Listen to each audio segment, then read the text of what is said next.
আমাদের জীবনে গুরুজনেরা, জ্ঞানী মানুষজন সবসময় একটা কথা বলেন, ধৈর্য ধরো। শুধুমাত্র দুটো শব্দ, কিন্তু কতটা বিশাল সেটা বোঝার চেষ্টা করুন। ছোট একটা অস্ত্র হাতে নিন এবং একটা বিশাল পর্বতে নিরন্তর প্রহার করতে থাকুন। ধৈর্য ধরে সেই কাজ করতে থাকুন। এমন একদিন আসবে, এই বিশাল পর্বতে আপনি একটা পথ তৈরি করবেন। কোনো ধনুর্ধর যখন নিজের বিদ্যা অর্জন করেন, তখন তাকেও ধৈর্য ধরতে হয়, তার নিজেকে সময় দিতে হয়, তবেই সে ধনুর্বিদ্যা শিখতে পারে। সেইভাবে আমাদের জীবনেও ধৈর্য ধরার খুব প্রয়োজন। পরিবারে ধৈর্য রাখতে পারলে তাহলে আস্তে আস্তে দেখবেন প্রেম বৃদ্ধি পাচ্ছে। সমাজে যদি ধৈর্য রাখতে পারেন, তাহলে আস্তে আস্তে এই সমাজ আপনাকে সম্মান করবে। যদি নিজের জীবনে ধৈর্য রাখতে পারেন, তাহলে নিজে থেকেই আত্মবিশ্বাস বাড়বে, নিজের বিকাশ হবে। জীবনে সবই সম্ভব যদি ধৈর্য রাখতে পারেন। হয়তো আস্তে আস্তে হবে, কিন্তু হবে অবশ্যই। শুধু ধৈর্য রাখুন, কারণ ধৈর্যই সব থেকে বড় পুঁজি। আসুন আর আমার সাথে ভালোবেসে বলুন, রাধা রাধা। আমাদের জীবনে যখনই আমরা কোনো বড় দায়িত্বের সম্মুখীন হই, তখন আমরা তার থেকে দূরে পালাই, আর এই অজুহাত দিই যে না না, এত বেশি ভার বহন করার যোগ্যতা আমার নেই, আমি করতেই পারবো না। দেখুন, এই সংসারে ভিন্ন ভিন্ন ধরনের গাছ আছে, ছোট গাছ, বড় গাছ, কিন্তু বটগাছের মতো বড় এবং নিবিড় গাছ আর একটাও নেই। সে নিঃস্বার্থভাবে এই সংসারকে সেবা করে যায়, ছায়া প্রদান করে, শীতলতা প্রদান করে। আর যখন এমন সময় আসে যখন তার উপর বোঝা অত্যন্ত বেড়ে যায়, সে কিন্তু কোনোভাবেই ভেঙে পড়ে না। তখন সে নিজের নিঃস্বার্থ কর্মের ফল লাভ করে, সেই নিঃস্বার্থ কর্ম যা সে করেছে।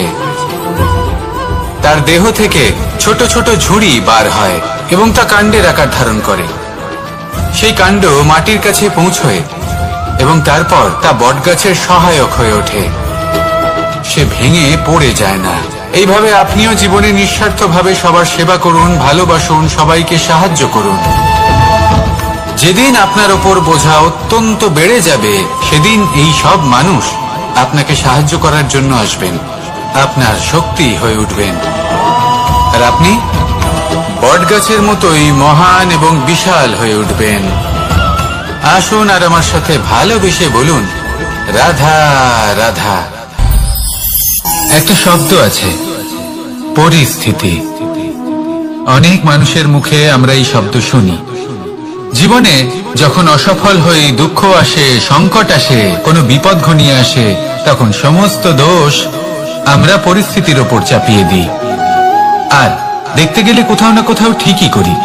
এই পরিস্থিতি প্রত্যেক দিনের মতো পাল্টাতে থাকে, কিন্তু এই দিন, এই রাত, এমন কেউ আছেন যিনি এর উপরেও নিয়ন্ত্রণ সাধন করেন, আর তিনি হলেন সূর্য। ঠিক সেই রকমই আমাদের জীবনেও সূর্য হলো এই মন। যদি এই মনের উপর আমরা নিয়ন্ত্রণ করতে পারি, তাহলে আমরা জীবনকেও নিয়ন্ত্রণ করতে পারবো। প্রথমে এই মনের রাজা হয়ে উঠতে হবে। তাই মনে রাখবেন, যদি মন দুর্বল হয়, তাহলে পরিস্থিতি আমাদের সমস্যা বলে মনে হবে। এই মন যদি স্থির হয়, পরিস্থিতি প্রতিস্পর্ধা বলে মনে হবে। আর এই মন যদি শক্তিশালী হয়ে ওঠে, তাহলে যে কোনো পরিস্থিতি আপনার কাছে একটা সুযোগ মাত্র, এমন এক সুযোগ যাতে অগ্রসর হয়ে আপনি মহান হয়ে উঠতে পারেন। এই মনের শক্তির বৃদ্ধি ঘটান, মহান হয়ে উঠুন, আর আমার সাথে ভালোবেসে বলুন, রাধা রাধা। খুব সুন্দর একটা কাহিনী আছে। একবার এক ব্যক্তি নিজের অসফলতার জন্য ত্রস্ত হয়ে সময় দেবতার তপস্যা করতে বসলেন। উনি তপস্যা করলেন এবং সময় দেবতা প্রসন্ন হলেন, মানুষের রূপ ধারণ করে ওনার সামনে প্রকট হলেন। এবার সেই ব্যক্তি ওনাকে জিজ্ঞেস করলেন যে কি এমন আছে যার জন্য আপনি বারবার জয়ী হন আর আমি চিরকাল পরাজিত হয়ে থাকি? কেন এত পরিশ্রম করা সত্ত্বেও আমি সাফল্য লাভ করতে পারি না?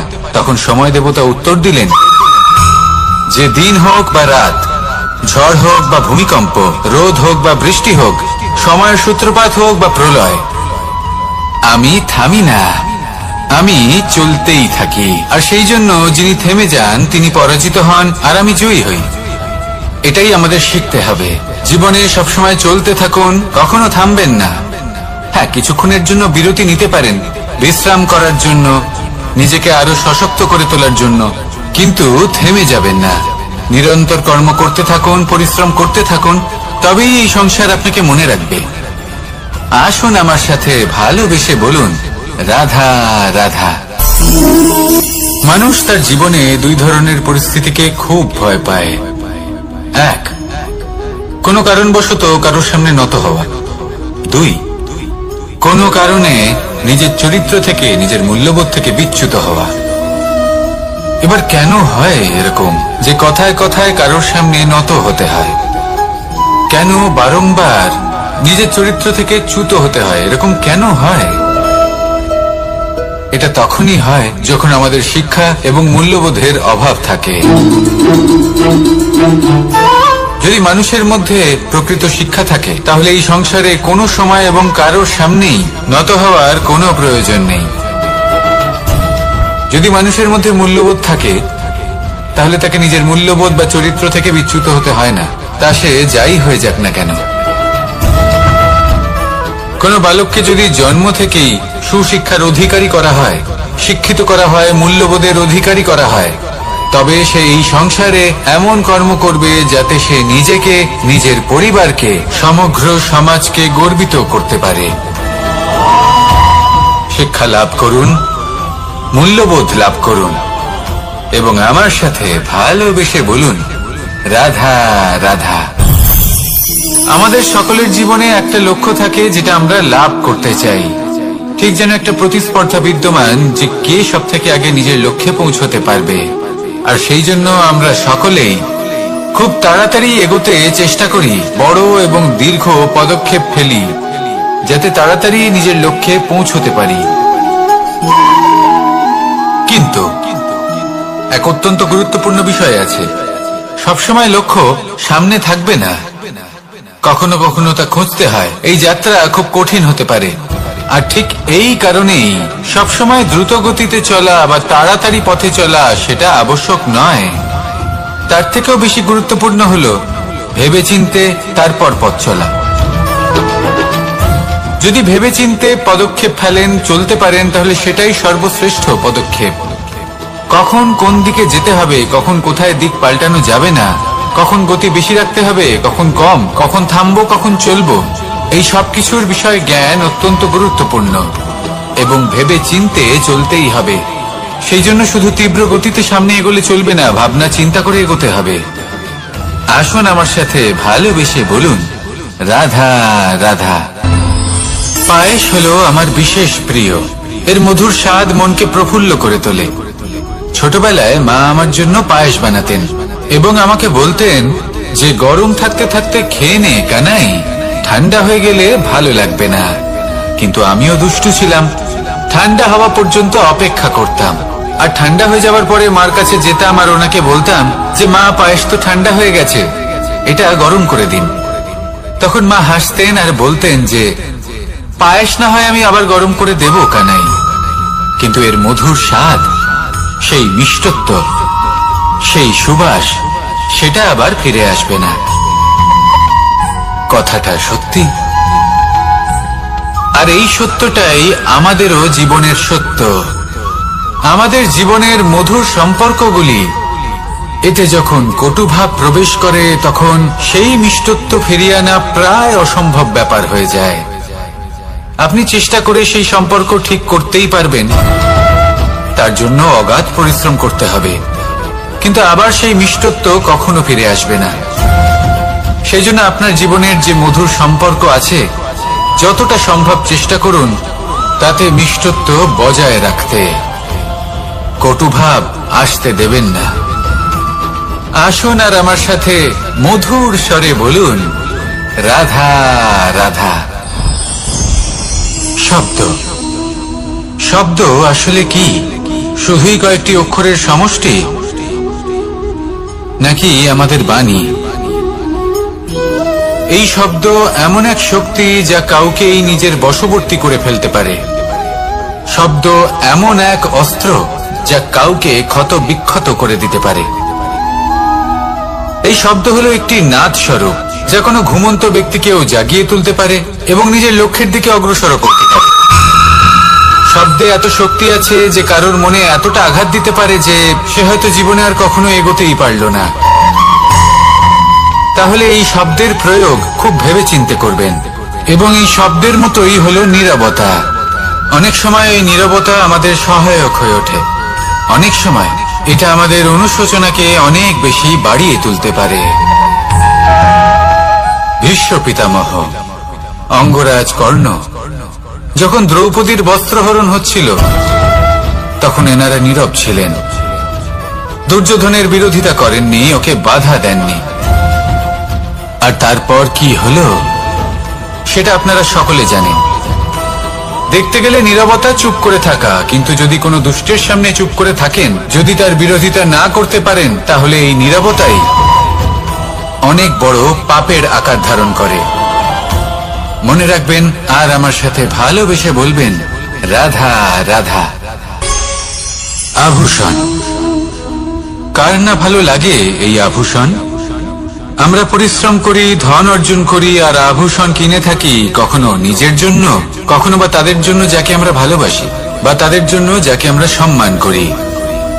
হয়তো সেই জন্যই সীতা চূড়ামণি ধারণ করেছিলেন এবং আমি সামন্তকমণি। কিন্তু এটাই কি সেই প্রকৃত আভূষণ যা আপনার মূল্য বৃদ্ধি করে? না। শ্রীরামের আভূষণ হল ওনার নম্র ভদ্র ব্যবহার। মাতা সীতার আভূষণ হল ওনার সততা, ওনার নিষ্ঠা, ওনার ত্যাগ। অর্জুনের আভূষণ ছিল ওনার একাগ্রতা। রাধার আভূষণ ওনার প্রেম। এই আভূষণ কোথাও নেই, আপনার মনে আছে। যদি আপনার মনে মিষ্টতা থাকে, তা শান্ত হয়, তাতে সততা থাকে, নিষ্ঠা থাকে এবং প্রেম থাকে, তাহলে আপনার অন্য আর কোনো আভূষণের কোনো প্রয়োজন নেই। আপনি যতই ভিড়ের মাঝে থাকুন, আপনার ঔজ্জ্বল্য চোখে পড়বে। আসুন আর আমার সাথে ভালোবেসে বলুন, রাধা রাধা। এই সংসারের সব থেকে বড় সত্যি হলো জন্ম এবং মৃত্যু, কিন্তু আরো বড় একটা সত্য আছে, মিত্র এবং শত্রু, যা আমাদের সকলের জীবনে থাকে। মিত্র সে যে আমাদের সঙ্গ দেয় এবং সংসারের সব থেকে উঁচু শিখরে আমাদের নিয়ে যায়, এবং শত্রু সে যে যে কোনো মুহূর্তে যে কোনো শিখর থেকে আমাদের নিচে ফেলে দিতে পারে। এবার বিচিত্র ব্যাপার হলো এটাই যে আমরা নিজেরাই এদের সাথে নিয়ে চলি, নিজেরাই এদের পালন করি। তা কি করে? প্রথমে বুঝুন এই মিত্র এবং শত্রু কারা। আপনার নিজের মন, আর কেউ নয়। এই মনই হলো মিত্র যখন তাতে ভারসাম্য বজায় থাকে, তা নিয়ন্ত্রিত থাকে, তা পবিত্র হয়। কিন্তু যদি এই মন অনিয়ন্ত্রিত হয়ে পড়ে, যদি আপনাকে সে নিয়ন্ত্রণ করতে শুরু করে, তখন সেই আপনার সব থেকে বড় শত্রু হয়। সেই জন্য এই মনের ওপর নিয়ন্ত্রণ রাখতে শিখুন, এতে ভারসাম্য বজায় রাখতে শিখুন। তাহলে আপনি এমন এক বন্ধুকে পাবেন যে আপনাকে এই সংসারের শিখরে পৌঁছে দেবে। আসুন আমার সাথে ভালোবেসে বলুন, রাধা রাধা। ঈশ্বর আসলে কে? সংসারের বেশিরভাগ মানুষের কাছে ঈশ্বর হলেন এই সংসারের রচয়িতা, পালনকর্তা। কারোর কাছে উনি জ্ঞাতা, কারোর কাছে উনি হলেন আস্থার প্রতীক, আবার কারোর জন্য শুধুমাত্র অন্ধ বিশ্বাস। কিন্তু এই ঈশ্বর কি কোনো শরীর, নাকি একটা বোধ, নাকি শুধুই শ্রদ্ধা? ঈশ্বর হলেন তিনি যিনি হলেন আপনার ইষ্ট। সেই জন্যই তো গুরু, মাতা, পিতা এনাদেরও ঈশ্বরই বলা হয়েছে। যাদেরকে আমরা ঈশ্বর বলে মনে করি, যারা আমাদের ইষ্ট, তারা আমাদের একটি পথ দেখান, একটি দিকে চালিত করেন। সেই পথে চলে আপনি শুভ কর্ম করতে পারেন, আর যখন কোনো ব্যক্তি তার ঈশ্বরের আদেশ পালন করেন তখন সে নিজে থেকেই শুভ পথে অগ্রসর হয়ে যান। বেশ কয়েকজন মানুষ ঈশ্বরের উপর আস্থা রাখেন এবং ভাবেন যে অনুচিত কোনো কাজ করা উচিত নয়, ঈশ্বর দেখছেন। ওনারা ভয় পান যে কোনো অনুচিত কর্ম করলে কে জানে তার পরিণাম কি হবে। এমন অনেক ব্যক্তি রয়েছেন যারা ঈশ্বরকে বিশ্বাস করেন এবং জানেন যে ঈশ্বর তাদেরকে দেখছেন, তাই যে যে শুভ কর্ম ওনারা করেছেন তার ফল তারা অবশ্যই পাবেন। এবার আপনি ভয় পেয়ে ঈশ্বরকে বিশ্বাস করবেন নাকি বিশ্বাসের দ্বারা ঈশ্বরকে বিশ্বাস করবেন, সেই সিদ্ধান্ত আপনারই। কিন্তু হ্যাঁ, যদি আপনার মনে ঈশ্বরের জন্য কোনো স্থান থাকে, যদি আপনার কোনো ইষ্ট থাকেন, যদি আপনি কাউকে ঈশ্বর মনে করেন যার প্রত্যেক আদেশ আপনি পালন করে থাকেন, তাহলে বলি ঈশ্বর কখনো আপনাকে অনুচিত পথে চালিত করবেন না। আসুন আমার সাথে ভালোবেসে বলুন, রাধা রাধা। এই সংসারে ভিন্ন ভিন্ন ধরনের গাছ আছে, অসংখ্য ধরনের প্রজাতি আছে। কিছু গাছ পাতা দিয়ে থাকে, কিছু ফুল, কিছু ফল।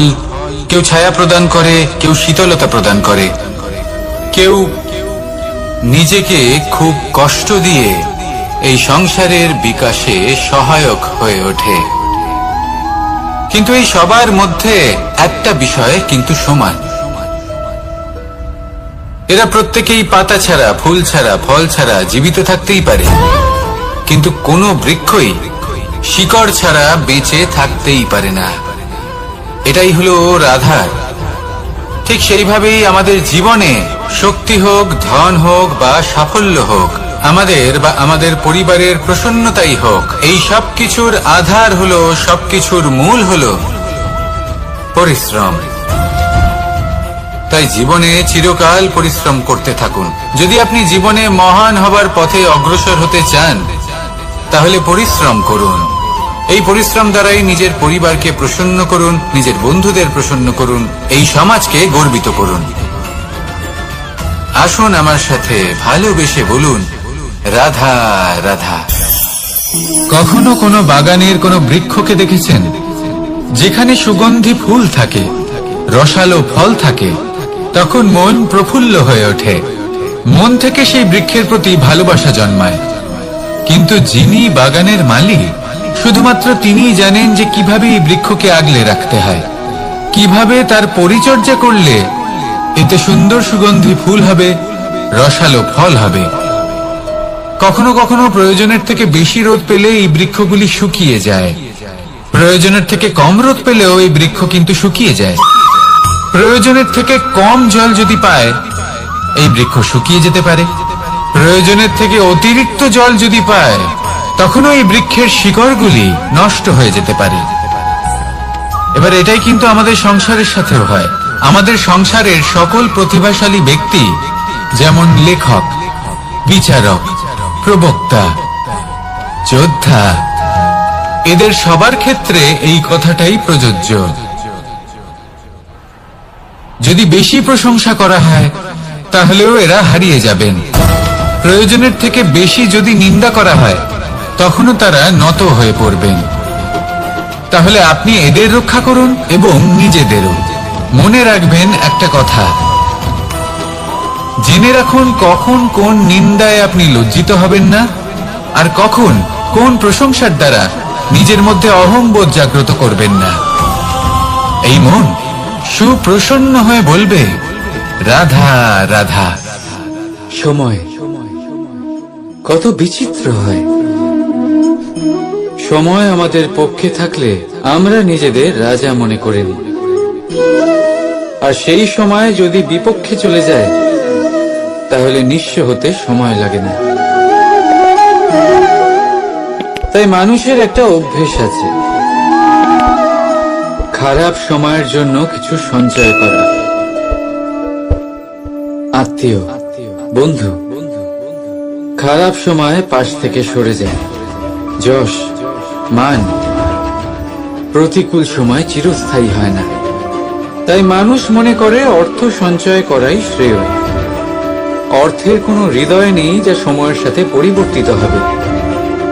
সংসার বলে সর্বদা অর্থ সঞ্চয় করতে থাকুন, খারাপ সময়ে অবশ্যই কাজে লাগবে। কিন্তু আমি বলবো শুভ কর্ম করতে থাকুন, আনন্দে থাকুন, নিজের ওপর আর ঈশ্বরের ওপরে বিশ্বাস রাখুন। খারাপ সময় কখনো আসবেই না। রাধা রাধা।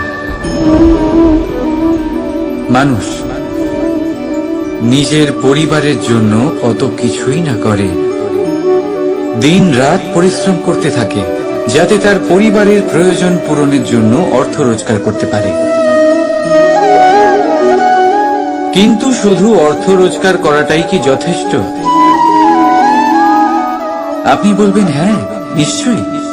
অর্থ দিয়ে সব কিছু পাওয়া যায়, বিদ্যা পাওয়া যায়, বাড়ি পাওয়া যায়, ওষুধ পাওয়া যায়, আর কত কিছুই না পাওয়া যায়।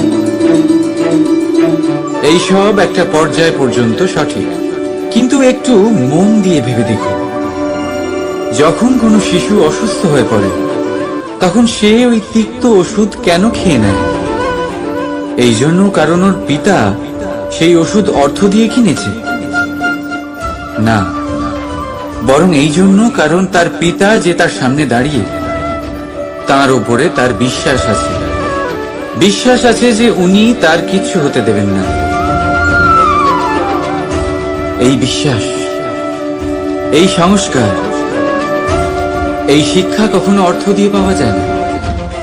এটা পাওয়া যায় সেই সময় থেকে যা মাতা পিতা তাদের সন্তানের সাথে কাটিয়েছেন। তাই জীবনে অর্থ অবশ্যই উপার্জন করুন, কিন্তু নিজের পরিবারকেও সময় দিন, আনন্দ পাবে। রাধা রাধা। প্রকৃতি মানুষকে এক বিশেষ শক্তি দিয়েছে, অন্য জীবের থেকে বেশি শক্তি দিয়েছে, স্মরণ শক্তি। এই শক্তি মানুষকে অন্য জীবের থেকে ভিন্ন করে, ইতিহাস রচনা করার প্রেরণা দেয়, জ্ঞানকে বংশানুক্রমে এগিয়েও নিয়ে যায়। আর যারা ভুলে যান, অধিকাংশ সময় তারা উপহাস আর দয়ার পাত্র হয়ে যান। কিন্তু এটাই কি প্রকৃত রূপে সত্য? না। এই স্মরণ শক্তি মানুষের বিকাশের সব থেকে বড় বাধা হয়ে দাঁড়ায়, তার মনকে দূষিত করে দেয়। খারাপ অভিজ্ঞতা, কারোর করা বিশ্বাসঘাতকতা, কারোর কটাক্ষ বেশিরভাগ মানুষই ভুলতে পারেন না, আর তারপর প্রতিশোধ নিতে উদ্যত হন। প্রথমে সময় নষ্ট করেন প্রতিশোধের প্রস্তুতিতে, আর তারপর সময় নষ্ট করেন প্রতিশোধ নেওয়ার সুযোগ খুঁজতে। যদি সন্তুষ্টি পেতে চান, যদি জীবনে আনন্দ পেতে চান, তাহলে স্মরণ শক্তির সদ্ব্যবহার করুন। নিজের স্মরণ শক্তিকে চালনা করুন শুধুমাত্র ভালো কথা আর ভালো স্মৃতির দিকে। জীবনে আনন্দ পাবেন। রাধা রাধা। জীবন কি? এই জীবন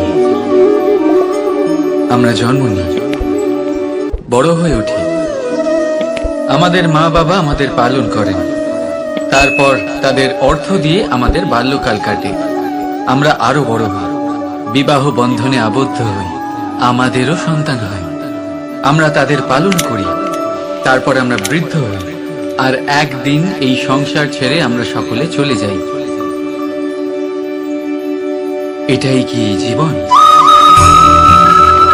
আপনার মনে এই প্রশ্ন হয়তো অনেকবার জেগেছে, তাই না?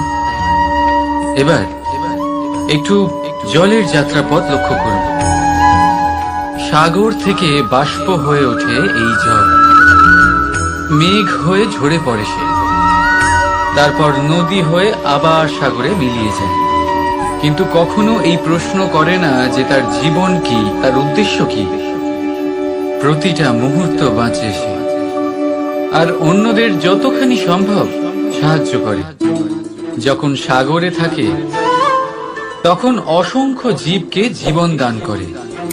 যখন সাগর থেকে বাষ্প হয়ে মেঘ হয়ে যায় তখন চাষিদের মনে এই আশা জাগায় যে ফসল আবার ফলবে।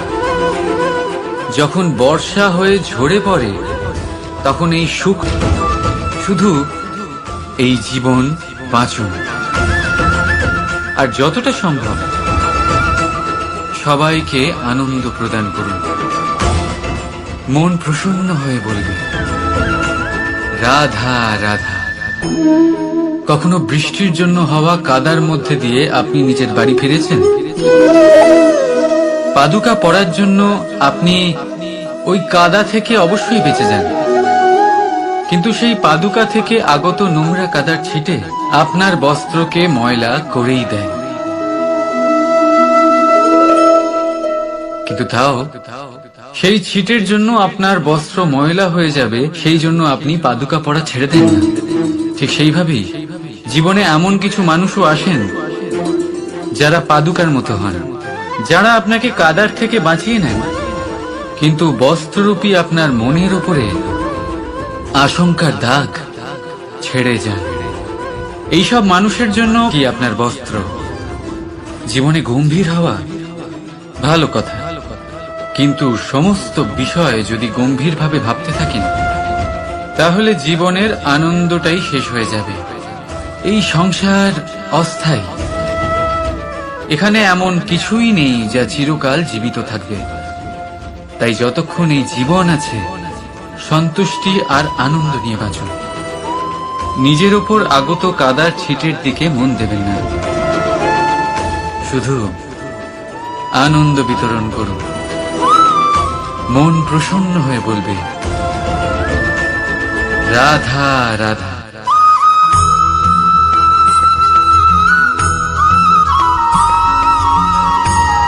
কখনো কখনো আমরা খুব ব্যথিত হয়ে পড়ি। আমরা নিজেদের পরিবারের জন্য এত কিছু করি আর তারা আমাদের দেখলেই ভয়ভীত হয়ে পড়ে, আমাদের দেখলে বিরক্ত হয়। কখনো নিজেদের সন্তানকে বিকাশের পথে অগ্রসর করার জন্য আমরা তাদের উপর একটু জোর দিই যাতে তারা পরিশ্রম করে, কিন্তু সেই সন্তান আমাদের উপর বিরক্ত হয়ে পড়ে। কখনো সন্তানকে সঠিক শিক্ষা দেওয়ার জন্য আমরা তাদের কিছু সীমা নির্ধারিত করি, তখন সেই সন্তানের চোখে নিজেদের জন্য আমরা ঘৃণা দেখতে পাই। মানুষ কেন ব্যথিত হবে না? দেখুন, যখন সূচের দ্বারা আপনি বস্ত্র সেলাই করেন তখন সূচের আঘাত সেই বস্তুকে সহ্য করতে হয়, কিন্তু তাতে সেই সূচ বা আপনার উদ্দেশ্যে কোনো প্রভাব পড়া উচিত নয়, কারণ আপনি তো আপনার কর্ম করছেন আর তাও পূর্ণ নিষ্ঠা ভরে, এবং অবশেষে আপনার উদ্দেশ্য শুভ প্রমাণিত হবে। তাই কেউ বিরক্ত হচ্ছে বলে বা কারোর চোখে নিজের প্রতি ঘৃণা দেখার ভয় কখনো পিছিয়ে যাবেন না। কষ্ট না করে বিকাশ সম্ভব নয়। কর্ম করতে থাকুন, সবকিছু শুভ হবে। আসুন আমার সাথে ভালোবেসে বলুন রাধা রাধা। মাতা পিতার মনে সবসময় এই বাসনা বাস করে যে ওনাদের সন্তানের যেন মঙ্গল হয়। নিজের সন্তানকে সেই সবকিছু দেওয়ার সবসময় চেষ্টা করতে থাকেন যেগুলো তারা নিজেরা নিজেদের জীবনে কখনো পেতে পারেননি, এবং এই প্রক্রিয়ায় সব থেকে গুরুত্বপূর্ণ বিষয়টি ভুলে যান, নিজের সন্তানকে সেই জিনিস দেওয়া যেটা উনি সব থেকে আগে পেয়েছেন। আমি ধনের কথা বলছি না, আমি বলতে চাইছি নিজের অভিজ্ঞতা দ্বারা ওনারা যে মানসিক স্থিতি লাভ করেছেন, ওনারা যে মর্যাদা লাভ করেছেন, যে শিক্ষা ওনারা লাভ করেছেন, সবার আগে নিজের সন্তানকে সেটা দেওয়া প্রয়োজন। সেটা যদি নিজের সন্তানকে দিতে পারেন তাহলে এই সন্তান জীবনে তার পথে এগোতেও পারবে, ধন অর্জন করতে পারবে এবং শক্তিশালী অনুভবও করতে পারবে। সেই জন্য সন্তানকে সবার আগে সেটা দান করুন যেটা সব থেকে বেশি মূল্যবান। সেটা দিন যেটা আপনি সবার আগে লাভ করেছেন। আসুন আমার সাথে ভালোবেসে বলুন রাধা রাধা। ধন, সম্পদ, ঐশ্বর্য, মানুষ হয় নিজের সৌভাগ্যের দ্বারা এগুলো লাভ করে থাকেন বা কর্মের দ্বারা। সৌভাগ্য আসলে কি? গ্রহের দশা যা প্রত্যেক মুহূর্তে বদলাতে থাকে। কর্মের মাধ্যমে যখন আপনি ধন অর্জন করেন তখন সেই ধন আপনার আগামী প্রজন্ম লাভ করে। সেটা হয় সে ভোগ করে বা তার জন্য তার ভোগান্তি হয়, আর এটা নির্ভর করছে আপনার কর্মের ওপরে। কি কর্ম করেছেন আপনি সেই ধনকে লাভ করার জন্য?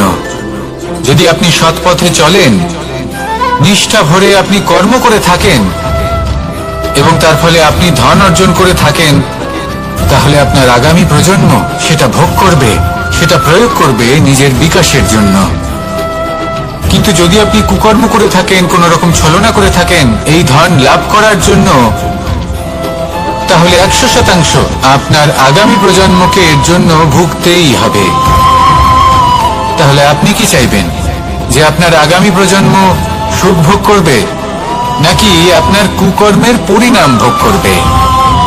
নির্বাচন আপনারই। আসুন আমার সাথে ভালোবেসে বলুন, রাধা রাধা। কর্ণ, সূর্যপুত্র কর্ণ, স্বয়ং সূর্যের পুত্র, দেবী কুন্তীর প্রথম পুত্র।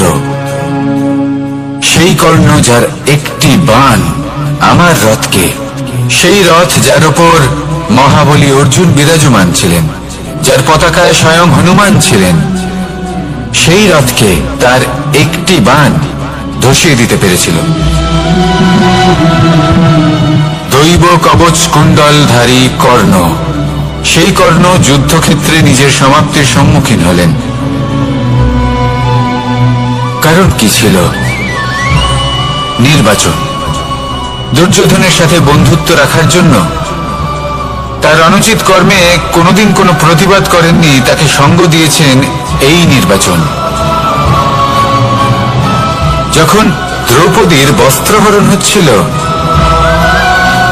তখন তাকে বাধা দেওয়ার বদলে নীরব থাকার নির্বাচন, তার বিরোধিতা কখনো না করার নির্বাচন। এই নির্বাচনই কারণ হয়ে দাঁড়ালো কর্ণের পতনে। এই সংসারে সবার উপকার আপনি স্বীকার করতে পারেন, তাকে সম্মানও করতে পারেন, কিন্তু তার সামনে এতটাও নত হবেন না যে নিজের অন্তর মনের কথাটা আপনি শুনতে না পান। নির্বাচন যদি ধর্মসঙ্গত হয় তবেই তা শুভ হয়। আসুন আমার সাথে ভালোবেসে বলুন, রাধা রাধা। ভীষ্ম একটা মহান নাম, দেবী গঙ্গার সুপুত্র। স্বয়ং বৃহস্পতি এবং পরশুরাম ছিলেন ওনার শিক্ষাগুরু। অত্যন্ত মহান যোদ্ধা ছিলেন, কিন্তু এই মহান যোদ্ধা তিনি ইতিহাসে আজ পর্যন্ত সেই সম্মান পেলেন না যার উনি যোগ্য ছিলেন। কারণ নির্বাচন। রাজ সিংহাসনের সেবা করার প্রতিজ্ঞা নিয়েছিলেন উনি। এবার রাজ সিংহাসনে যেই বসুক না কেন তার সেবা করা, তার প্রত্যেক আদেশ পালন করা, এটাই ছিল ওনার প্রতিজ্ঞা। তা সেই ব্যক্তি উচিত হোক বা অনুচিত, সে উচিত পথে চলুক বা অনুচিত পথে চলুক, সুপাত্র হোক বা কুপাত্র, উনি তার সেবা করতে থাকলেন, তার প্রত্যেক আদেশ পালন করতে থাকলেন, নিজের প্রতিজ্ঞা পালন করতে থাকলেন। ধৃতরাষ্ট্র নেত্রহীন অবশ্যই ছিলেন, কিন্তু এতটাও নেত্রহীন ছিলেন না যে উনি প্রজাদের চোখের জল, ধর্ম অধর্ম দেখতে পাবেন না। উনি সব বুঝতে পারতেন। আর এদিকে ভীষ্ম নিজে প্রতিজ্ঞাবদ্ধ হয়েছিলেন। দুর্যোধন অনুচিত পথে চালিত হচ্ছিল, তাও উনি তাকে সঙ্গ দিতে থাকলেন। আর পরিণামস্বরূপ আজ পর্যন্ত ইতিহাসে উনি সেই স্থান পেলেন না, সেই সম্মান পেলেন না যার যোগ্য উনি ছিলেন। যদি আপনি কোনো প্রতিজ্ঞা করে থাকেন, তা সে যতই কোনো উচিত কারণের জন্য হোক না কেন, যদি আস্তে আস্তে সময়ের সাথে সেই প্রতিজ্ঞা আপনাকে অনুচিত পথে চালিত করে অধর্মের পথে নিয়ে যায়, পাপের পথে নিয়ে যায়, তাহলে সেই প্রতিজ্ঞা ভঙ্গ করা অত্যন্ত আবশ্যক। সময় অনুসারে নিজেকে বদলানো আবশ্যক, নয়তো এই প্রতিজ্ঞা আপনাকে দিয়ে পাপ কর্ম করাবে, কুকর্ম করাবে, আর আপনার বিনাশের কারণ হবে। আসুন আমার সাথে ভালোবেসে বলুন, রাধা রাধা। অশ্বত্থামার মৃত্যু হলো। কেউ জানে না সে মানুষ নাকি হাতি। এই বাক্য কে বলেছিলেন? সাক্ষাৎ ধর্মরাজ যুধিষ্ঠির। সেই যুধিষ্ঠির যিনি নিজের জীবনে কখনো মিথ্যে বলেননি, কিন্তু উনি এমন কিছু নির্বাচন করেছিলেন যার জন্য চিরকাল শুধুই মহারাজ যুধিষ্ঠির হয়ে থেকে গেলেন, কখনো অভিমন্যুর সমান হতে পারলেন না। যখন দ্রুত ক্রীড়ার আমন্ত্রণ এসেছিল তখন মহারাজ যুধিষ্ঠির সেটা অস্বীকার করতেই পারতেন, কিন্তু করলেন না। অহংকারের জন্য সেই আমন্ত্রণ গ্রহণ করলেন উনি, এবং অহংকারের জন্য করা এই নির্বাচন উনাকে সাধারণ করে রেখে দিল। নিজের গুরু দ্রোণাচার্যকে পরাজিত করার জন্য একটি মিথ্যে কথা বলেছিলেন। অশ্বত্থামা মারা পড়েছে, আর তারপর গ্লানিমাখা কণ্ঠে ধীরস্বরে বলেছিলেন, জানি না সে মানুষ না হাতি। কিন্তু অর্ধসত্য হোক বা সত্য লুকোনো হোক, তা হল মিথ্যের সমান, এবং প্রত্যেকটি কর্মের ফল মানুষ অবশ্যই ভোগ করে। এই নির্বাচনের কারণে যুধিষ্ঠিরকেও নরকবাস করতে হয়েছিল। তাই নিজের কর্ম শ্রেষ্ঠ করে তুলুন, কারণ এটাই সুনিশ্চিত করবে যে আপনি এই সংসার থেকে বিদায় নেওয়ার পরেও জীবিত থাকবেন নাকি নয়। আসুন আমার সাথে ভালোবেসে বলুন, রাধা রাধা। মহাভারতে অনেক যোদ্ধারা অংশগ্রহণ করেছিলেন। সবাই ছিলেন শ্রেষ্ঠ কুলের। কেউ কেউ ছিলেন বড় বড় রাজ্যের রাজা, কেউ কেউ ছিলেন দেবতার পুত্র। এনারা সবাই অংশ নিয়েছিলেন। এনারা সবাই শ্রেষ্ঠ কুলের, প্রত্যেকে ভালো পরিবেশ পেয়েছেন। কিন্তু সেখানে অন্যদিকে ছিল বারবারিক, অসুরপুত্র বারবারিক। এবং এই অসুরপুত্র বারবারিকই এই সময় দাঁড়িয়ে ভগবান রূপে স্থাপিত হয়ে আছেন। পুজো করা হয় তাকে। কারণটা কি? নির্বাচন। বারবারিক একটি দ্বন্দ্বের মধ্যে ছিলেন। ঠিক যেমন প্রত্যেক যোদ্ধার জীবনে দ্বন্দ্ব এসে থাকে, তখন সে কি নির্বাচন করবে সেটা হলো অত্যন্ত গুরুত্বপূর্ণ। বারবারিকের কাছে এত শক্তি ছিল যে একটি মাত্র বাণ প্রয়োগ করে সবাইকে নাশ করতে পারত। দ্বন্দ্ব ছিল একটাই, যে ও নির্বাচন করতেই পারছিল না কোন পক্ষ হয়ে যুদ্ধ করবে। ওর নির্বাচন ছিল এটাই যে ও কোনো পক্ষের হয়েই যুদ্ধ করবে না, বরং নিজের মস্তক সে দান করবে। আর এই কর্মের কারণে, এই নির্বাচনের কারণে আজকের সময় দাঁড়িয়ে ওকে ঘাটুশ্যাম রূপে পুজো করা হয়। মনে রাখবেন, শুধু আপনার ব্যক্তিত্ব গুরুত্বপূর্ণ নয়, আপনি কোথা থেকে আসছেন, কোন কুলে আপনার জন্ম, শুধুমাত্র সেটা গুরুত্বপূর্ণ নয়। সব থেকে বেশি গুরুত্বপূর্ণ হলো আপনার কর্ম, আপনার নির্বাচন। আসুন আমার সাথে ভালোবেসে বলুন, রাধা রাধা। যখন আমরা মৌন থাকি তখন আমরা কতটা শক্তি ব্যয় করি, বিন্দুমাত্র নয়। সেখানেই যখন আমরা রুষ্ট হই তখন আমরা কতটা শক্তি ব্যয় করি। আমাদের রক্ত গরম হয়ে ওঠে, চোখ থেকে যেন অগ্নি বর্ষা হয়, আমরা চিৎকার করতে থাকি, জোরে কথা বলি, কখনো কখনো আমরা অনুচিত কর্ম করে বসি। সবকিছুই ক্রোধের বশে করি। এবার এই ক্রোধকে মৌনতায় পরিণত করতে হবে। এই কাজটা চোখে দেখা যায় না, এই কাজ সরল নয়, এই কাজ হলো অত্যন্ত কঠিন, এবং এই কাজই শ্রেষ্ঠ। সেই ব্যক্তি শক্তিশালী নন যিনি কথায় কথায় ক্রুদ্ধ হয়ে যান, কথায় কথায় যিনি আক্রমণ করেন। আজ্ঞে না, সব থেকে বেশি শক্তিশালী ব্যক্তি হলেন তিনি যিনি নিজের ক্রোধকে মৌনতায় পরিবর্তন করতে পারেন, যিনি শান্ত মনে পরিস্থিতিকে বোঝেন, তার আকলন করেন, আর তারপর বিবেকের দ্বারা সিদ্ধান্ত নেন। তিনি হলেন সব থেকে শক্তিশালী ব্যক্তি। তাহলে সেই ব্যক্তি হয়ে উঠুন আর আমার সাথে ভালোবেসে বলুন, রাধা রাধা। জীবনে যখন আমরা কোনো পরিস্থিতির সম্মুখীন হই তখন আমাদের সামনে দুটো পথ থাকে। তাদের মধ্যে কোনো একটা নির্বাচন আমাদের করে নিতে হবে, এই মনে করে নিতে হবে। নির্বাচন এই সংসারের সব থেকে গুরুত্বপূর্ণ বিষয়। একটা নির্বাচন আপনার বর্তমান বদলে দিতে পারে, আপনার ভবিষ্যৎ বদলাতে পারে, আগামী প্রজন্মের জন্য ইতিহাস রচনা করতে পারে। একটা নির্বাচন। এবার দেখুন, যে পরিস্থিতি আপনার সামনে আছে আপনাকে সেই পরিস্থিতির সম্মুখীন হতেই হবে, সেই কষ্ট সহ্য করতেই হবে, সেই মতোই কাজ করতে হবে। শুধু এই বিষয়টা নির্বাচন করতে হবে যে এই পরিস্থিতির সম্মুখীন হওয়ার সময় আমি কি দুর্বল হয়ে থাকব নাকি আমি শক্তিশালী হয়ে থাকব।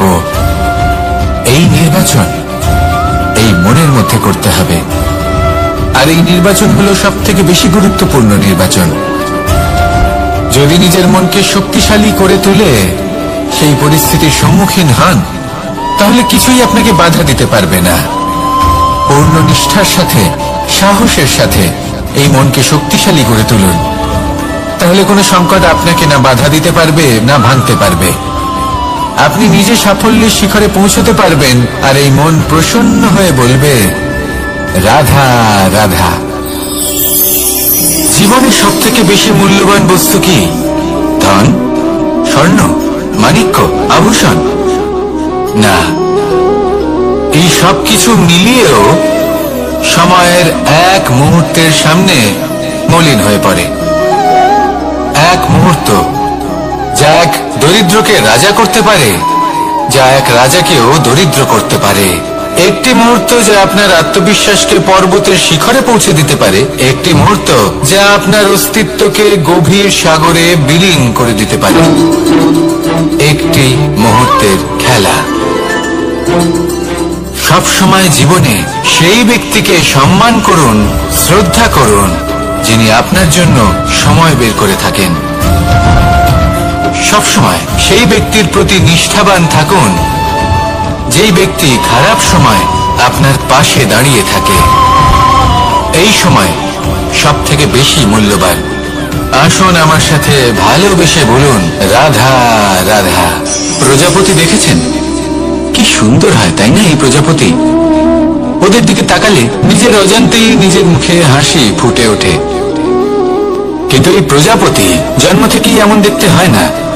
জন্ম থেকে এদের কাছে ডানা থাকে না, এরা উড়তেও পারে না। যখন একটি প্রজাপতি জন্ম নেয় তখন প্রথমে ডিম অবস্থায় থাকে সে। আস্তে আস্তে সেই কবচ সে ভেঙে ফেলে, খুব পরিশ্রম করতে হয় তাকে। তারপর কীটের আকার ধারণ করে সে চলতে থাকে। অনেক কষ্ট সহ্য করতে হয়, অনেক পরিশ্রম করতে হয়। তারপর তার রূপ বদলে যায়, তারপরে তার ডানা গজায়, তারপরে সে উড়তে পারে। এই নিরন্তর পরিশ্রমই সাফল্যের মূল মন্ত্র হয়। কখনো কখনো প্রতিভাও কম পড়ে যায় যদি নিরন্তর পরিশ্রম না করা হয়, যদি সমর্পণের ভাব মনে না থাকে, দৃঢ় নিষ্ঠা না থাকে। আর কখনো কখনো সেই ব্যক্তি যার মধ্যে বিশেষ প্রতিভা থাকে না, সেই ব্যক্তি নিরন্তর পরিশ্রম করে, নিজের মনে সমর্পণের বোধ জাগিয়ে তোলে, দৃঢ় নিষ্ঠার সাথে কর্ম করে আর সাফল্য লাভ করে। সেই জন্য আপনি জীবনে যেখানেই পৌঁছে যান না কেন, নিরন্তর পরিশ্রম করতে থাকুন। তবেই আপনার ভবিষ্যৎ রঙিন প্রজাপতির মতন গগনচুম্বী হবে। তবেই এই সংসার আপনাকে দেখবে এবং নিজের অজান্তেই এই সংসার নিজের মুখে হাসি ফুটিয়ে তুলবে এবং এই সংসার আমার সাথে ভালোবেসে বলবে, রাধা রাধা। পুরাণে আমরা দেখেছি যে মাতা পিতা কতটা মহান হতে পারেন। কিভাবে শ্রী গণেশ নিজের মাতা পিতাকে পরিক্রমণ করলেন এবং পরম পূজনীয় হয়ে উঠলেন। কিভাবে ভক্ত শ্রবণ নিজের অন্ধ মাতা পিতাকে তীর্থযাত্রায় নিয়ে যাবেন বলে নিজের কাঁধে ওনাদের বসালেন এবং বয়ে নিয়ে গেলেন। এরকম অনেক অমূল্য শিক্ষা আমরা লাভ করে থাকি পুরাণ থেকে। কিন্তু এসব কথা হলো পুরাণের কথা। কথা বলা যাক আমাদের জীবন নিয়ে। আমাদের এই জীবনে আমাদের মাতা পিতা কেন আমাদের কাছে এতটা অমূল্য? কেন আমরা ওনাদের এতটা ভালোবাসি? কেন আমরা ওনাদের এত সম্মান করি? আর কেনই বা ওনাদের এতটা সম্মান করা উচিত? মমতার কারণে। মায়ের মনের এক ধরনের মমতা, পিতারও এক ধরনের মমতা। এই দুইয়ের মমতা ভিন্ন, কিন্তু এনাদের দুজনের মমতার কেন্দ্রবিন্দু হলো এনাদের সন্তান। মাতা মমতার কারণে সকালে তাড়াতাড়ি উঠে পড়েন, খাবার তৈরি করেন, এটা ভাবেন যে আমার সন্তান যেন অভুক্ত না থাকে। অন্যদিকে পিতা ইচ্ছে না থাকা সত্ত্বেও নিজের মমতাবোধের কারণে নিজের সন্তানের প্রতি কঠোর হন, তাকে জ্ঞান প্রদান করেন, শিক্ষা প্রদান করেন, কারণ উনি চান যে ওনার সন্তান যেন পরবর্তীতে উন্নতি করে, কখনো অভুক্ত না থাকে। এটাই হলো মমতা মাতা পিতার। আর এই মমতা সংসারের অন্য কোথাও আপনি পাবেন না। তাই সবসময় নিজের মাতা পিতাকে সম্মান করুন, ওনাদের ভালোবাসুন, যতটা ইচ্ছে ভালোবাসুন। আর এই ভালোবাসার সাথেই বলুন রাধা রাধা। সম্পর্ক হলো আমাদের জীবনের একটি আধার। কিছু সম্পর্ক এমন যা আমরা জন্মসূত্রে লাভ করি, যেমন পরিবার, মা বাবা। কিছু সম্পর্ক আছে যে আমরা জীবনে অর্জন করে থাকি, তা সে প্রেমের হোক, স্নেহের হোক বা বন্ধুত্বের। এই সকল সম্পর্ক লাভ করার বা গড়ে তোলার 5টি ধাপ রয়েছে। প্রথম ধাপ, কোনো ব্যক্তির সাথে আলাপ হওয়া, তার সাথে কথা বলা বা তাকে দেখা। দ্বিতীয় ধাপ, সে ব্যক্তিকে আমাদের ভালো লাগা। তৃতীয় ধাপ, আমাদের এটা চাইতে শুরু করা যে জীবনে এই ব্যক্তি যেন আমাদের বন্ধু হন, আমাদের জীবনে থাকেন, বা আমাদের কাউকে ভালোবেসে ফেলা। আর এটা আমাদের ভাবা বা চাওয়া যে সেই ব্যক্তি যেন আজীবন আমার সাথে থাকেন, আমার জীবনে আমার সাথী হয়ে। চতুর্থ ধাপ, লাভ করা।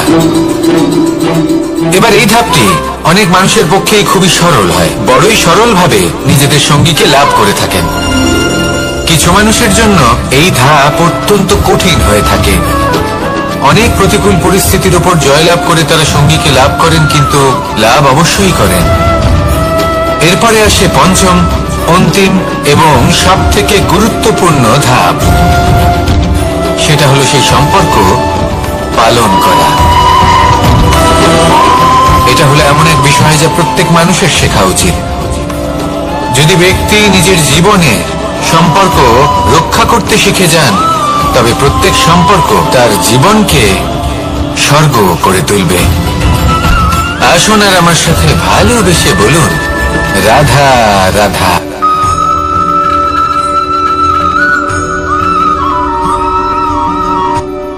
রাত্রে আমরা সুখ নিদ্রা লাভ করি, আমরা স্বপ্ন দেখি, ভবিষ্যতের পরিকল্পনা করি, খুব ভালো লাগে। সকালে যখন চোখ খুলি, নিদ্রা ভঙ্গ হয়, স্বপ্ন সেইখানেই ভেঙে যায়। আর তারপর আমরা আমাদের রোজকার জীবন যাপন করি। স্বপ্ন হয়তো মানুষ রাতের বেলায় দেখেন, কিন্তু সেটাকে সার্থক দিনের বেলাতেই করতে হয়। রাতে মধুর বাতাসের নিচে কোমল শয্যায় শুয়ে মাতার গলায় মিষ্টি গান শুনতে শুনতে নিদ্রায় আচ্ছন্ন হওয়া, স্বপ্ন দেখা, ভবিষ্যতের পরিকল্পনা করা বড়ই সরল। কিন্তু সকালবেলায় সময় মতো উঠে সূর্যের তাপ সহ্য করে, সেই উষ্ণতা সহ্য করে সর্বাঙ্গ ঘেমে গিয়ে নিজের পথ খুঁজে বের করা, সেই পথে অগ্রসর হওয়া, বাধা বিপত্তি এসবের সম্মুখীন হওয়া, আর তারপর লক্ষ্য লাভ করা, এগুলো কঠিন কাজ। এ হলো অত্যন্ত কঠিন কাজ।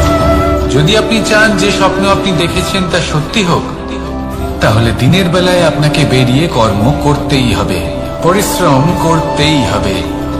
মনের এই চক্ষু দিয়ে স্বপ্ন দেখা সম্ভব, কিন্তু যদি আপনি বুঝতে পারেন যে এই স্বপ্নই হলো আপনার লক্ষ্য, তাহলে তাকে সার্থক করতে শুধুমাত্র পরিশ্রম দ্বারাই করতে হবে। তাহলে পরিশ্রম করুন আর আমার সাথে ভালোবেসে বলুন রাধা রাধা। মানুষের জীবনে 3টি গুণ অত্যন্ত প্রয়োজনীয়: শ্রদ্ধা, বিনম্রতা, যোগ্যতা। যদি জ্ঞান লাভ করতে চান তাহলে শ্রদ্ধার প্রয়োজন, যদি মান লাভ করতে চান তাহলে স্বভাবে বিনম্র হওয়া প্রয়োজন, আর যদি মনোবাঞ্ছিত স্থান লাভ করতে চান তাহলে যোগ্যতার প্রয়োজন। বিষয়টা সহজ। শ্রদ্ধা আপনাকে জ্ঞান দেবে, নম্রতা আপনাকে মান, আর যোগ্যতা উচিত স্থান দেবে। কিন্তু যদি আপনি এই 3টি গুণ সম্মিলিত করেন, তাহলে এমন কিছু লাভ করবেন যা এই সব কিছুর থেকে অনেক ঊর্ধ্বে। সম্মান। আর এ হলো সেই সম্মান যা প্রত্যেক মানুষের নিজের জীবনে লাভ করতে চেষ্টা করা উচিত। কারণ এই হলো সেই সম্মান যার কারণে আপনি চলে যাওয়ার পরেও এই সংসার আপনাকে ভালোবাসবে আর মনে রাখবে। আসুন আমার সাথে ভালোবেসে বলুন, রাধা রাধা। আকাঙ্ক্ষা কখন লোভে পরিণত হয়ে যায় তা কেউ বলতে পারে না। এবার তার পরিণাম কি হতে পারে তাও আমরা কেউ জানি না। আজ আমি আপনাকে বলছি, কোনো ব্যক্তি সব থেকে বেশি ক্ষতির সম্মুখীন তখনই হয় যখন সে এটা মনে করে যে সে সব থেকে বেশি সুরক্ষিত স্থানে রয়েছে। সে ভাবে যে সে সেখানে সুরক্ষিত রয়েছে। সে তখন অসাবধান হয়ে পড়ে, আর তখনই তাকে জীবনের সব থেকে বড় ক্ষতির সম্মুখীন হতে হয়। নিঃস্ব হয়ে যাওয়ার পরিস্থিতি কোনো মানুষের জীবনে তখনই আসে যখন তার কাছে প্রচুর সম্পত্তি থাকে এবং সে তার থেকে অনেক বেশি সম্পত্তি অর্জন করতে চায়। সেই অনেক বেশি সম্পত্তি অর্জন করার চেষ্টায় সে এমন কিছু করে বসে যার ফলে তাকে সমস্ত সম্পত্তি হারাতে হতে পারে। একজন রচনাকার নিজেই নিজের প্রতিভা একদম শেষ করে দিতে পারে যখন সে অনেকগুলো কাজ নিজের কাঁধে নিয়ে নেয়। একটা গুরুত্বপূর্ণ কথা সবসময় মনে রাখবেন, আজ আপনি যেখানেই থাকুন না কেন, যেমনই যে কোনো স্থানেই থাকুন না কেন, এর পেছনে আপনার আকাঙ্ক্ষার একটা বিশাল ভূমিকা রয়েছে। কিন্তু মনে রাখবেন, আপনাকে শিখতে হবে যে কখন আর কিভাবে নিজের উচ্চাকাঙ্ক্ষাগুলিকে লাগাম পরাতে হবে, কারণ এটা অত্যন্ত আবশ্যক। তাই আসুন আর আমার সাথে ভালোবেসে বলুন, রাধা রাধা। অনেক সময় আমরা জীবনে অনেক মানুষকে এমন বলতে শুনে থাকি যে আমি অসফল হয়েছি কারণ আমার সময় ভালো যাচ্ছিল না। আমি এই জিনিসটা লাভ করতে চাইছিলাম কিন্তু করতে পারলাম না কারণ আমার সময়টা ভালো যাচ্ছিল না। আমি আমার জীবনে ওই মহান কাজটা করতে চাইছিলাম কিন্তু করতে পারলাম না। কেন? কারণ আমার সময়টা ভালো যাচ্ছিল না। কিন্তু যে মুহূর্তে ভালো সময় আমার জীবনে আসবে আমি সব কিছু প্রাপ্ত করব। এমন প্রায় প্রত্যেকেই বলেন। আসুন একটা কথা বোঝা যাক, একজন মালিকে দেখুন, সে প্রত্যেক দিন গাছের সেবা করে, তাকে জল দেয়, তার যত্ন আত্তি করে। কেন? প্রত্যেক দিন সেই গাছ ফল দেয় না। সঠিক সময় এলে তবেই সেই গাছ ফল দেয়, কিন্তু প্রত্যেক দিন মালি তার সেবা করে, তাকে যত্ন করে। শুধুমাত্র তখন করে না যখন সেই গাছ ফল দিতে সক্ষম। আর যদি মালিক গাছের যত্ন প্রতিদিন না করে তাহলে হয়তো সেই গাছ ফল দিতেই পারবে না। এটাই হলো আমাদের জন্য একটা শিক্ষা। যখন সময় আমাদের জন্য অপেক্ষা করে না তখন আপনি সময়ের জন্য কেন অপেক্ষা করছেন? ভালো সময়ের জন্য অপেক্ষা করবেন না। ভালো এবং শুভ কর্ম দ্বারা ভালো সময়কে নিজের কাছে টেনে আনুন। নিরন্তর কর্ম করুন, পরিশ্রম করতে থাকুন। শুভ সময় আপনা থেকেই আপনার কাছে আসবে। আসুন আমার সাথে ভালোবেসে বলুন, রাধা রাধা। মানুষের এই সংসারে জীবনযাপন করার জন্য কিছু জিনিসের প্রয়োজন পড়ে। এমন কিছু আবেগ, এমন কিছু বস্তু আছে যেগুলো তার প্রয়োজন হয়। কিন্তু সব থেকে বেশি যে জিনিসটা তার প্রয়োজন হয় সেটা হলো সম্মানের।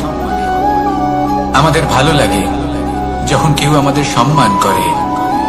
আমরা কাউকে সম্মান করলে তারও সেটা ভালো লাগে।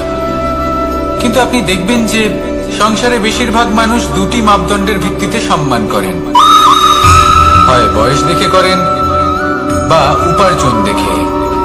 অর্থাৎ সেই ব্যক্তি কতটা উপার্জন করেন।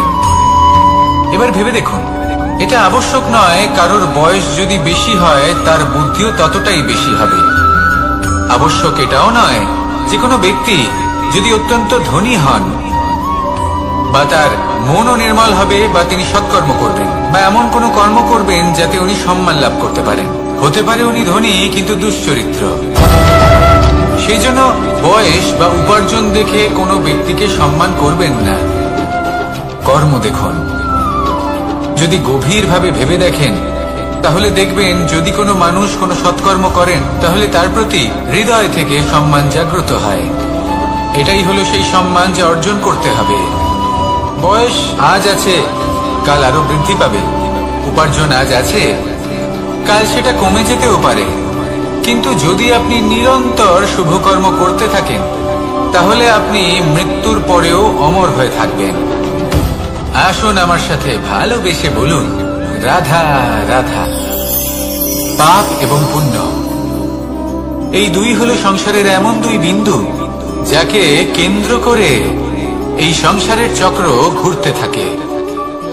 আমরা যদি কোনো কর্ম বিচার করি, হয় পুণ্য নয় পাপের দৃষ্টিভঙ্গি দিয়ে, এটা হয় পুণ্য না হলে পাপ। কিন্তু এই পাপ এবং পুণ্য এই দুই নির্ভর করে প্রত্যেক মানুষের উপর, তার চিন্তাধারা, তার পরিস্থিতির উপর। ধরুন এমন একজন মানুষ যিনি অনেক দিন ধরে বনে পথ হারিয়েছেন, অনেক দিন হয়তো উনি কোনো খাবার খাননি। এবার এমন পরিস্থিতি চলে এসছে যে এবার যদি উনি খাবার না খান তাহলে হয়তো জীবিতই থাকবেন না। আর এমন অবস্থায় ওনার সামনে যদি কোনো প্রাণী আসে তাহলে তাকে শিকার করা, এটা কিন্তু তার কাছে পাপ নয়, এটা তো জীবিত থাকার একমাত্র উপায়। এটা তার কাছে পুণ্য সম। আর যদি আমি এমন একজন ব্যক্তির কথা বলি যিনি সরল, যিনি একটি সুখী, শান্ত, সুরক্ষিত জীবনযাপন করছেন, তার কাছে কিন্তু এটা পাপ। এইরকমই এই সংসারে ভিন্ন ভিন্ন পরিভাষা আছে পাপ এবং পুণ্যের। তার মধ্যে যদি আমি আপনাকে একটি সরল পরিভাষা দিই, সেটা হলো জীবনে যখনই কোনো কর্ম করবেন সেটা নিয়ে একটু ভেবে দেখুন যে এই যে কাজটা আমি করছি তার ফলে এই যে অন্য মানুষেরা আছেন এই সংসারে, তারা কি দুঃখ পাবে? যদি তারা দুঃখ পান তাহলে সেটা পাপ। যদি আপনি এমন কোনো কর্ম করেন যার ফলে অন্যরা প্রসন্নতা লাভ করেন, তাদের মুখে হাসি ফুটে ওঠে, যদি তারা প্রেরিত হন, জীবনে সামনে এগোতে পারেন, তাদের বিকাশ হয়, তাহলে এটা হলো পুণ্য। তাই জীবনে সবসময় পুণ্য করতে থাকুন আর আমার সাথে ভালোবেসে বলুন, রাধা রাধা। বনস্পতি ফলনের জন্য আমাদের কিসের প্রয়োজন পড়ে? একটু ধরিত্রীর, একটু পরিশ্রমের, আর একটা বীজের। এবার যদি মানুষের কথা বলি তাহলে এখানে ধরিত্রী হলো মানুষের এই জীবন, যেখানে মানুষ নিজের ইচ্ছের ফল ফুল ফলন করতে চায়। পরিশ্রম হলো আমাদের কর্ম, আর বীজ হলো আমাদের নির্বাচন। আমাদের বেছে নিতে হবে যে আমরা কি বপন করব, আম নাকি ফণি মনসা। এর মধ্যে আমরা কি পেতে চাই? রসালো ফলের ফলন চাই নাকি কাঁটার ফলন চাই, তা আমাদের উপর নির্ভরশীল। কিন্তু একটা কথা ঠিক, লক্ষ্য যেমনই হোক না কেন, জীবন যেমনই হোক না কেন, যদি আপনি লক্ষ্যের দিকে এগোতে থাকেন তাহলে কর্মের সাথে খামখেয়ালি আচরণ করতে পারবেন না। যদি আপনি এমন করেন তাহলে এটা আপনাকে একটা অনুচিত লক্ষ্যে পৌঁছে দেবে, সেটা কিন্তু নিশ্চিত। সবসময় এটা মনে রাখবেন, কর্মের সাথে খামখেয়ালি হবেন অর্থাৎ কর্মফলও আপনার সাথে খামখেয়ালি হবে। তাহলে নিষ্ঠার সাথে কর্ম করতে থাকুন আর নিজের লক্ষ্যকে প্রাপ্ত করুন। আর আমার সাথে ভালোবেসে বলুন, রাধা রাধা। অগ্নি চতুর্থ তত্ত্ব, সব থেকে বেশি গুরুত্বপূর্ণ কিন্তু তার থেকেও বেশি ভয়াবহ। কখনো অগ্নিকে নিয়ন্ত্রিত রূপে উনুনে জ্বলতে দেখেছেন? এই অগ্নি আমাদের খাবার বানাতে সাহায্য করে, যা আমাদের শক্তি প্রদান করে। কিন্তু এই অগ্নি যখন বিচলিত হয়ে, অনিয়ন্ত্রিত হয়ে কোন বনের আগুন হয়ে ওঠে, তখন মহা বিনাশ ঘটে যায়। আপনারই অন্তরের ঊর্জা হলো এই অগ্নি। এটা আপনার শক্তিও, আপনার ক্রোধ। একে ব্যবহার কিভাবে করবেন তা আপনারই হাতে। যদি কোনো ব্যক্তি নিজের অন্তরের এই ঊর্জাকে ব্যবহার করেন শক্তির রূপে, তাহলে সে বিকাশ ঘটাতে পারে, নির্মাণ ঘটাতে পারে। কিন্তু যদি কোনো ব্যক্তি তার অন্তরের ঊর্জাকে বিধ্বংসী অস্ত্র বানিয়ে ফেলেন, তাহলে নিশ্চিত রূপে মহা বিনাশ ঘটতে পারে, যাতে বিনাশ তারও অবশ্যই হবে। অনেক বছর পূর্বে এমনই এক আগুনের দ্বারা এই সুন্দর পৃথিবীর নির্মাণ হয়েছিল। আর অনেক বছর পূর্বে এমন এক আগুনেই সমস্ত জীব এবং সংসার বিলুপ্ত হয়ে গেছিল। এবার আপনি আপনার অন্তরের ঊর্জা দ্বারা বিনাশ ঘটাতে চান নাকি নির্মাণ ঘটাতে চান, সেই সিদ্ধান্ত আপনারই। আসুন আমার সাথে ভালোবেসে বলুন, রাধা রাধা। কখনো কখনো এমন হয় আমরা আমাদের বাড়ির উঠোনে বীজ বপন করি, আর তা বিকশিত হয় একটা সুন্দর বৃক্ষে। তার শাখাগুলি প্রতিবেশীর বাড়ি পর্যন্ত পৌঁছয়। ফলের বর্ষণ প্রতিবেশীর বাড়িতেও হয়ে থাকে। আর আমরা ভাবি গাছ আমরা উৎপন্ন করব, আর ফল খাবেন আপনারা। এই কেমন কথা হলো? আপনাকে এই কথা বুঝতে হবে যে এসব হলো ভৌতিক বস্তু, সাংসারিক বস্তু। কখনো নিজের বাড়ির বাগানে ভালোবাসার গাছ বপন করে দেখুন। তার শাখাও প্রতিবেশীর বাড়ি পর্যন্ত পৌঁছবে, ফলের বর্ষণ সেখানেও হবে। কিন্তু সেই ফল চাইতে আপনাকে যেতে হবে না, সেই ফল দ্বিগুণ মাত্রায় আবার আপনার কাছেই ফিরে আসবে। তাই নিজের বাড়িতে আর নিজের মনে ভালোবাসার গাছ উৎপন্ন করুন। এই জীবন প্রসন্ন হয়ে বলবে, রাধা রাধা। অ দিয়ে অন্ত, আ দিয়ে আরম্ভ, এই দুইয়েরই রাশি সমান। যদি আপনি মন দিয়ে দেখেন তবে দেখবেন এদের সম্পর্ক খুবই নিবিড়। কিভাবে? যখন কোনো কিছু শুরু হয় এটা নিশ্চিত হয়ে যায় যে তা সমাপ্তও হবে। আরম্ভই যদি না হয় তা সমাপ্তও হবে না। যা আরম্ভ হয়েছে তার সমাপ্তি হলো অবশ্যম্ভাবী। এটাই হলো প্রকৃতির নিয়ম, একে এড়ানো যায় না। এবার এই কথা আমরা সকলে জানি। এবার মানুষ কি ভাবে যে সমাপ্তির পরে কি হতে পারে, এর উত্তর তাদের কাছে নেই। তাদের উচিত অন্য কোনো বিষয় ভাবা যা বেশি গুরুত্বপূর্ণ। এবার মানুষ এটা জানে না যে মৃত্যুর পরে কি হতে পারে, কিন্তু এই কথা অবশ্যই জানে যে জন্ম থেকে মৃত্যু পর্যন্ত এই সময়, যাকে আমরা জীবন বলে থাকি, এই সময় আমরা কর্ম করতে পারি। এই কথা তো আমরা জানি। তাহলে এমন কি কর্ম করা যেতে পারে যা আমাদের সমাপ্তির পরও আমাদের প্রাসঙ্গিক করে রাখতে পারে, এই বিষয়ে ভাবা উচিত। যে জন্মগ্রহণ করেছে তার মৃত্যু হবেই, এটা সাধারণ বিষয়। কিন্তু ইতিহাস আজও সেই সকল মানুষজনকে স্মরণ করেন যাদের এই সংসার তাদের মৃত্যু নয়, বরং তাদের জীবনকালে যে কর্ম তারা করেছেন তার দ্বারা মনে রাখেন। সেই কর্মের কারণে এই সংসারে তাদের নাম, তাদের কর্ম, তাদের ব্যক্তিত্ব, তাদের কীর্তি অমর হয়ে থাকে এবং থাকবে। আপনার কাছে এতটা সময় নেই যতটা আপনার মনে হচ্ছে আপনার কাছে আছে। সেই জন্য যত শীঘ্র সম্ভব শ্রেষ্ঠ কর্ম করুন, যতটা পারবেন ততটা অধিক সুকর্ম করুন। এই সংসারে নিজেকে অমর করে তুলুন আপনার মৃত্যুর পরেও। আর আমার সাথে ভালোবেসে বলুন, রাধা রাধা। ওমা, এ কি? আমি কখন থেকে এখানে অপেক্ষা করছি, হাত পেতে দাঁড়িয়ে রয়েছি যাতে একটা ফল আমার হাতে এসে পড়ে এবং সেটা আমি খেতে পারি। কখন থেকে অপেক্ষা করছি, কিন্তু সেটা হচ্ছেই না। এবার আপনি বলবেন যে এসব কি বলছি, এ কি অদ্ভুত কথা বলছি। যদি ফল খেতে হয় তাহলে আমাকে বৃক্ষে চড়তে হবে, ফলের কাছে পৌঁছতে হবে, তবেই তো ফল পাবো। এবারে এটা অত্যন্ত সহজ ব্যাপার, কিন্তু এই বিষয়টা আপনি নিজের জীবনের প্রসঙ্গে ভেবে দেখুন। লক্ষ্য কোথায় আছে আপনি জানেন, সেই লক্ষ্যে পৌঁছানোর পথ কি সেটাও আপনি জানেন, সেই পথে চলার ক্ষমতাও আপনার রয়েছে, কিন্তু তাও আপনি নিজের লক্ষ্য লাভ করতে পারছেন না। কেন? কারণ আপনি অপেক্ষা করছেন যে লক্ষ্য আপনার সামনে চলে আসবে, কিন্তু তা হয় না। লক্ষ্য সে যাই হোক না কেন, ধন হোক, প্রেম হোক, কোনো সম্মান হোক বা মোক্ষ হোক, যদি আপনি তার দিকে অগ্রসর না হন তাহলে ফল প্রাপ্তি অসম্ভব ব্যাপার, তা কোনোদিনই হবে না। সেই জন্য আপনার চোখের সামনে আপনি যদি নিজের লক্ষ্যকে দেখতে পান তাহলে উঠুন এবং সেই দিকে অগ্রসর হতে শুরু করুন। নিজের অন্তরের সকল অশুভ গুণ দূর করুন, অলসতা ত্যাগ করুন, অজ্ঞানতা ত্যাগ করে দিন এবং চলতে থাকুন। অবশ্যই মনোবাঞ্ছিত ফল লাভ করতে পারবেন। মনে রাখবেন, চলতে থাকলে তবেই লক্ষ্য প্রাপ্তি হবে। অপেক্ষার দ্বারা শুধুমাত্র মৃত্যু লাভ হবে। আসুন আমার সাথে ভালোবেসে বলুন, রাধা রাধা। পাখি কখন জন্ম নেয়, কখন উড়তে শেখে, কখন বাসা বানাতে শেখে, কখন নিজের মৃত্যু লাভ করে, এসব আমাদের মধ্যে কেউ জানি না। কিন্তু পাখি একটা কথা খুব ভালো করে জানে, যে এই সংসারে ও যা কিছুই করুক না কেন, এই সংসারের ওকে নিয়ে কিচ্ছু যায় আসে না। এবার আমরা কি করি?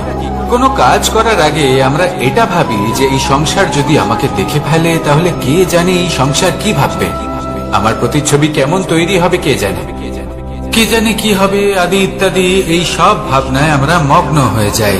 কিছুটা এমন ভাবে মগ্ন হই যে বর্তমানের কর্মের এই জীবনের যাত্রাপথে সেই সময়ের আনন্দ উপভোগ করতে ভুলে যাই। এবার দেখুন একটা পাখি কি করে, ওর কর্ম হলো গান গেয়ে চলা। ওই পাখি গেয়ে চলে, কেউ ওর গান শুনুক বা না শুনুক, কেউ আদৌ শুনছে কিনা সেই বিষয়টা নিয়ে সেই পাখির কিছুই যায় আসে না। সেই পাখি নিজের কর্ম করতে থাকে। হয়তো সেই জন্যই আপনি কখনো কোনো পাখিকে কাঁদতে দেখবেন না। এরকমই আপনাকে নিজেকে গড়ে তুলতে হবে। প্রথমে নিজেকে জিজ্ঞেস করুন, এই যে কর্ম আমি করতে চলেছি সেটা কি উচিত? যদি আপনার মনে হয় সেটা উচিত, তাহলে সেটা প্রমাণ করুন। এটা ভাববেন না যে এই সংসার কি ভাববে। আসুন আর আমার সাথে ভালোবেসে বলুন, বনের মধ্যে যদি আপনি কোনো বিষাক্ত সাপ দেখেন তাহলে কি করবেন? আপনি তখনই তার থেকে দূরে পালাতে চেষ্টা করবেন। আর এটা কেন করবেন? নিজের রক্ষার্থে। এই কথা আমি নয় মেনে নিলাম, কিন্তু নিজের জীবনে এটা করেন না কেন? আপনি যেখানেই যান, যে স্থানেই যান না কেন, প্রত্যেক সময় প্রত্যেক মুহূর্তে এমন বিষাক্ত সাপ আপনি অবশ্যই খুঁজে পাবেন। আর সেই সাপ নয় যাদের আপনি বনে খুঁজে পাবেন, এরা হলো সেই সাপ যা আপনাকে পাপ করতে বাধ্য করবে। আপনার অন্তরের বাসনা, ক্রোধ, অহংকার, লোভ, ঈর্ষা এদের বৃদ্ধি ঘটাবে। দেখুন, বনের এই সাপ আপনাকে একবার ছেড়ে দিতেও পারে, ছোবল নাও মারতে পারে, কিন্তু এই যে পাপরূপী সাপ আছে তা অবশ্যই ছোবল মারবে। কর্ম যদি করেন তাহলে অবশ্যই ফল পাবেন। সেই জন্য যখনই কোথাও যাবেন, যদি এমন কাউকে দেখেন, যদি এমন কিছু দেখেন যে আপনাকে পাপ করতে বাধ্য করছে, তাহলে সেই মুহূর্তে সেখান থেকে পালিয়ে যান। যেমন বনের সাপ দেখে আপনি পালাতে থাকেন। সৎকর্মের রক্ষা অত্যন্ত আবশ্যক। আসুন আর আমার সাথে ভালোবেসে বলুন, রাধা রাধা। যদি কোনো সিংহ বানরের মতো গাছে চড়তে চেষ্টা করে তাহলে কি হবে? একটা মাছ যদি মাটিতে হাঁটতে চেষ্টা করে তাহলে কি হবে? তারা বিফলই হবে। কিন্তু এরকম কেন হয়? তার কারণ হলো প্রকৃতির রচনা কিছুটা এরকম। এখানে প্রত্যেকটি ব্যক্তিকে, প্রত্যেকটি প্রাণীকে আলাদা আলাদা গুণের অধিকারী করা হয়েছে এবং সকলকে একটা সীমাও প্রদান করা হয়েছে। এবার এই যে বৃক্ষ, পশু, পাখি, এদের মধ্যে সেই ক্ষমতাই নেই যে এরা নিজেদের যাচাই করতে পারবে, নিজেদের সীমাগুলো বুঝতে পারবে, নিজেদের সদ্গুণগুলো চিনতে পারবে। এরা সেটা করতে পারবে না। কিন্তু মানুষ তো আলাদা। মানুষের কাছে সেই বিশেষ শক্তি আছে যে তারা পূর্ণরূপে নিজেদের যাচাই করতে পারবে, নিজেকে পূর্ণরূপে বুঝতে পারবে, নিজের দোষ, নিজের অপগুণ, নিজের সদ্গুণ, নিজেদের সীমাগুলো তারা বুঝতে পারবে। আর এটা অত্যন্ত গুরুত্বপূর্ণ। কথায় আছে যে যদি সাফল্য লাভ করতে হয় তাহলে নিজেকে যাচাই করে নিতে হবে।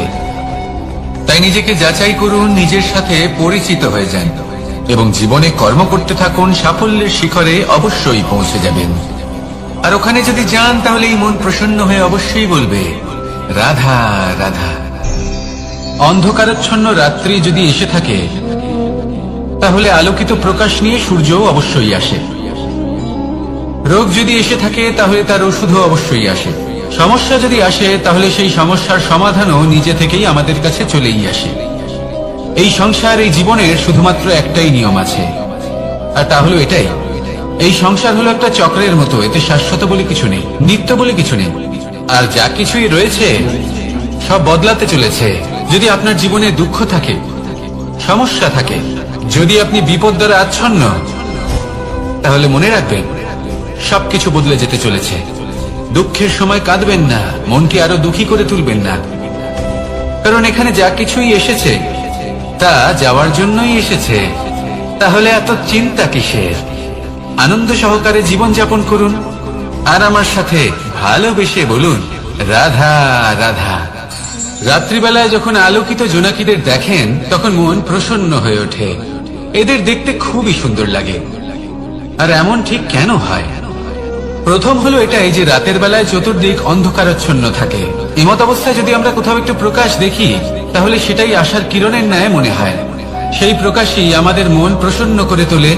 আর সেই জন্য যে সকল মানুষ রাতের বেলায় কোনো জোনাকি দেখতে পান তারা প্রসন্ন হয়ে যান। এবার কখনো কখনো জীবনে আমাদের মনে হয় যে চতুর্দিকে শুধুমাত্র অন্ধকারই হয়ে আছে। প্রত্যেকেরই তা কখনো মনে হয়। আর তখনই আমাদের নিরাশ হলে চলবে না, আমাদের দুঃখী হলে চলবে না। সেই সময় আমাদের খুঁজতে হবে নিজেদের আশেপাশে, চতুর্দিকে, আর কোথাও না কোথাও আমরা প্রকাশ অবশ্যই দেখতে পাবো। আশার একটা কিরণ অবশ্যই দেখতে পাবো। কেউ এমন একটা কর্ম করেন যেটা দেখে আমরা প্রেরিত হয়ে যাই। আর এমন কোন কর্ম যদি আপনারা করেন